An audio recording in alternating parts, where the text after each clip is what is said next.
सुहाग रतिया तुरले बजबरी नथिया पहिला सुहाग रतिया तुरले बजबरी नथिया सहरिया खोलाते है सेज पझूल गईनी रे चढ़िया खोलाते है सेज पझूल गईनी रे हाँ झूल गईनी रे ए भौजी पहतो न चहल लपेटवा कैसे फूल गईल रे ए भौजी पहतो न चहल लपेटवा कैसे फूल गईल रे।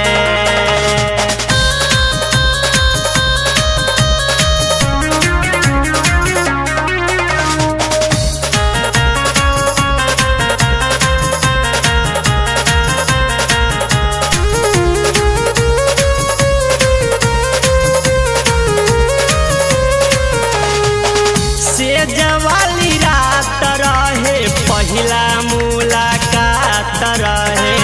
दोनों योरिया गिया बरोबरे बुझात रहे से जवाली रात रहे पहिला मुलाकात रहे दोनों योरिया गिया बरोबरे बुझात रहे मीठी मीठी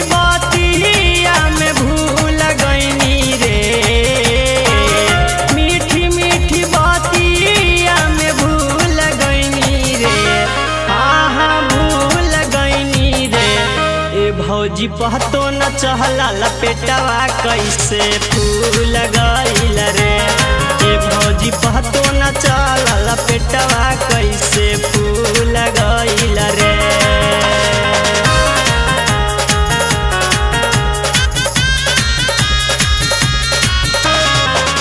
का हम बताई भौजी सैया के सहूर हो धके सुत ले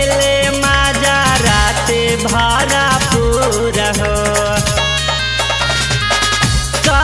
हम बताई भौजी सैया के सहूर हो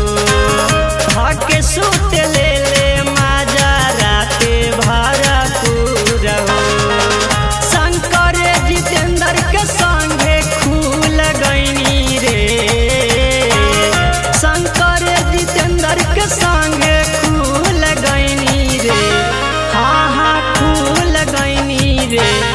ए भौजी पहतो न चाला लपेटवा कैसे फूल गईल रे ए भौजी पहतो न चाला